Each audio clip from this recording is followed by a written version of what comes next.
ताजे फडफडीत समुद्रातनं मालवणवरून पकडून आणलेले बांगडे आहेत ते मालवणचे बांगडे। मालवणच्या बांगड्याला अप्रतिम चव असते आणि अगदी समुद्रातनं पकडून म्हणजे काल पकडलेत ने आज आणलेत आणि एकदम ताजे आहेत। ह्याचं आपण तिखलं बघणार आहोत। एक शॉर्टकट तिखलं जे मडक्यामध्ये बनवल्यानंतर एक 2 ते 3 दिवस छानपैकी टिकतं आणि चव त्याची वाढत जाते आणि अप्रतिम लागतं।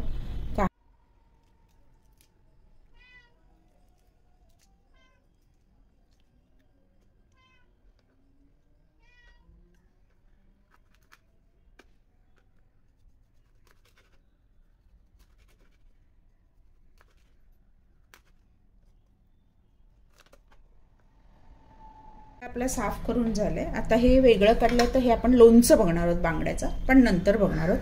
त्याच्यात मी डोकं नाही घेतलंय बांगड्याचं, तर डोकं मी तिखल्यामध्ये वापरते। थोडं एक अख्खा बांगडा आहे आणि बाकी ह्याची डोकी तिखल्यामध्ये वापरते। हे 4 बांगडे बारीक करून घेतलेत। आता ह्याला ना अर्धा तास आपल्याला दोन्ही बांगड्यांना मीठ लावून अर्धा तास ठेवायचं आहे। मीठ एवढ्यासाठी लावायचं त्याला एक उग्र स्मेल असतो ना, तो मिठाने बऱ्यापैकी निघून जातो आणि फिश साफ होतं। म्हणजे कोणत्याही फिशला मीठ लावून ठेवलं ना अर्धा तास, मीठ लावून स्वच्छ चांगली मिक्स करून नंतर ती धुवून घ्यायची आणि त्याला नंतर मग हळद आणि परत थोडं मीठ लावून ठेवायचं। चमचमीत झणझणीत बांगड्याचं लोणचं वर्षभर कसं टिकवता येईल ते सुद्धा सोबत दाखवणार आहे मी। जास्त करून हे लोणचं पावसाळ्यात बनवतात। पावसाळ्यात मासे मिळत नाही। कोकणामध्ये गोव्यामध्ये हे लोणचं बनवलं जातं। कोलंबीचं पण लोणचं असतं। आज आपण मालवणातले ताजे पकडलेले बांगडे त्याचं लोणचं मी दाखवते। स्वच्छ धुवून छोटे छोटे पीस कापून त्याला हळद मीठ आणि लिंबू अर्ध्यापेक्षा थोडं कमी मीठ लावून मॅरिनेट करून ठेवलंय चांगलं 1-2 तास। आता त्याच्यासाठी लोणच्यासाठी लागणारा आपण मसाला बघणार आहोत। नॉर्मली नुसतं विनेगरमध्येच बनवतात टिकण्यासाठी, पण मी थोडं अर्ध विनेगर आणि अर्ध लिंबू रस वापरणार आहे। कारण बऱ्याचदा विनेगरचा जो टेस्ट असते ना त्या बांगड्याला जी असते आणि स्मेल तो बऱ्याच लोकांना आवडत नाही, मला सुद्धा आवडत नाही, म्हणून मी अर्ध लिंबू रस आणि अर्ध विनेगर वापरणार आहे। हे लोणचं सुद्धा वर्षभर टिकतं। 2 लिंबाचा रस घेतलाय। साधारण 4 बांगडे आहेत बारीक पीस करून घेतले, त्याच्यासाठी 2 लिंबा 4 बांगडे म्हणजे अर्धा किलो पकडा। 2 लिंबाचा रस तेवढाच आपण विनेगर घेतला आहे।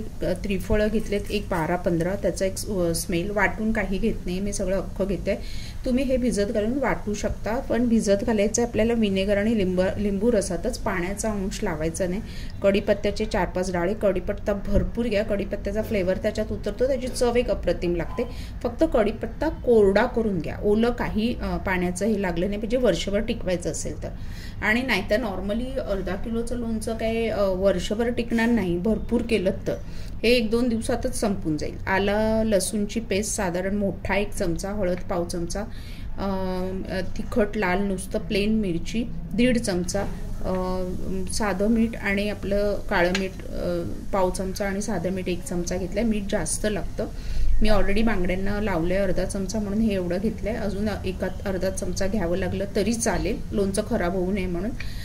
नंतर मेथी पावडर पाव चमचा आणि आता अख्खे मसाले घेतले, ज्याच्यामध्ये अर्धा चमचा बडीशेप आहे, 7-8 काळ्या मिऱ्या आहेत, 4 लवंग आहेत आणि दालचिनीचा 1 तुकडा आहे। लसूण भरपूर बारीक चिरून घ्यायचे जरी लसूण पेस्ट घेतली तरी, कारण त्याची एक चव असते।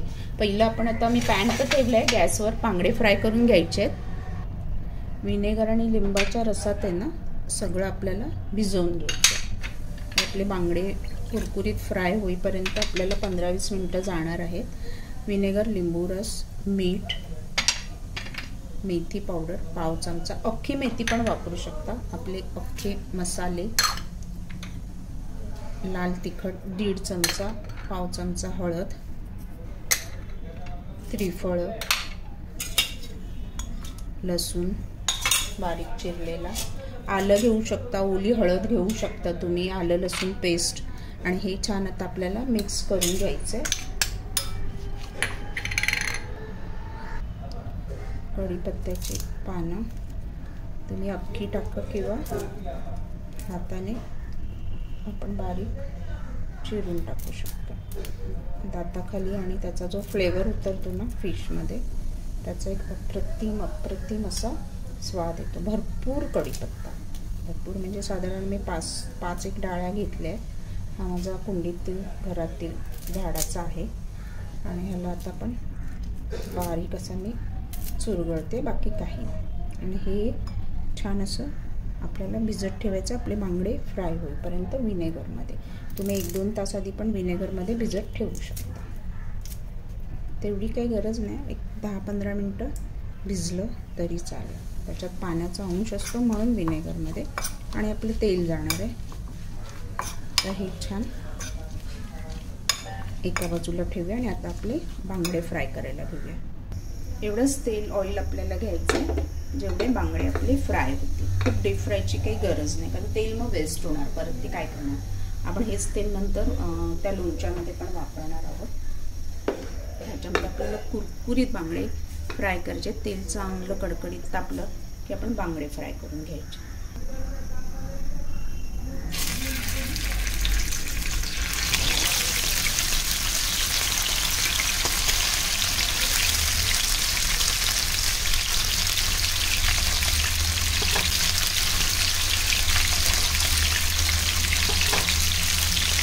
छान त्याचा जो आवाज येतो पाण्याचा तो जाईपर्यंत आपल्याला फ्राय करायचं.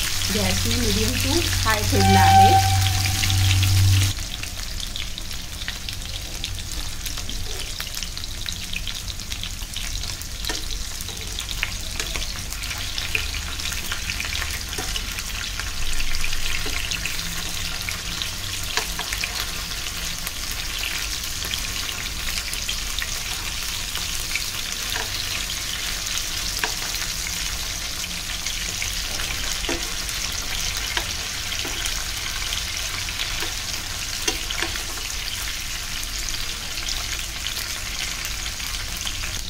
छान दोन्ही बाजूने लाल होईपर्यंत फ्राय करायचे. त्याचा जो तडतड आवाज येतोय ना तो अगदी कमी झाला पाहिजे, म्हणजे त्याच्यातला पाण्याचा अंश निघून गेला पाहिजे.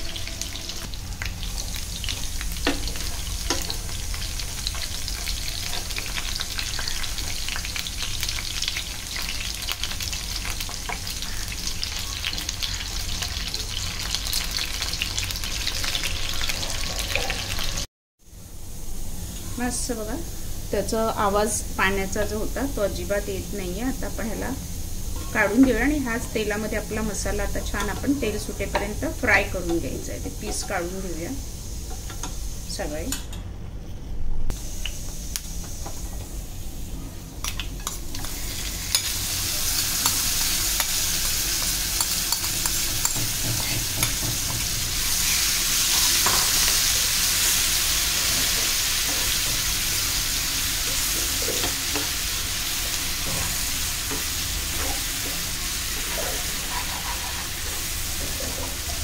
लसूण कढीपत्ता कच्चा असतो आणि त्याच्यामुळे लोणचं खराब होऊ शकतं. आपला मिरची पावडर पण कच्ची होती. आता हे छान आपण तेल सुटेपर्यंत मीडियम टू हाय गॅसवर परतून घ्यायचं. तेल सुटेपर्यंत आपल्याला परतत राहायचं.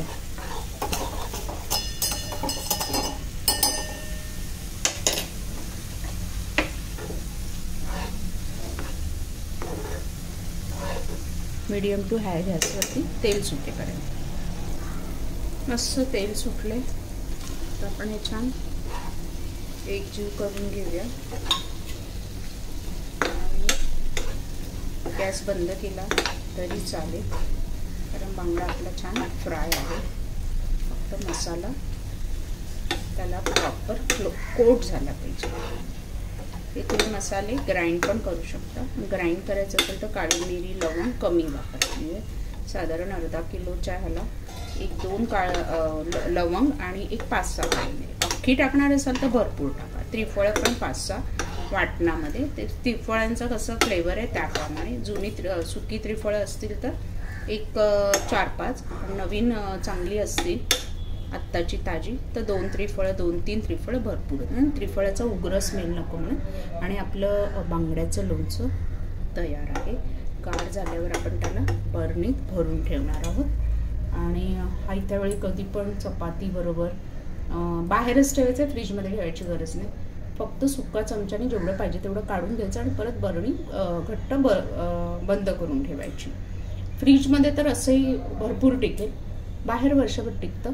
आणि ऑइल कमी वाटत असेल तर गरम करून थोडं ऑइल तुम्ही ॲड करू शकता, पण बरोबर आहे ऑइल जास्त गरज नाही. आणि करून बघा. अप्रतिम चमचमीत झणझणीत मालवणी पद्धतीचं बांगड्याचं लोणचं.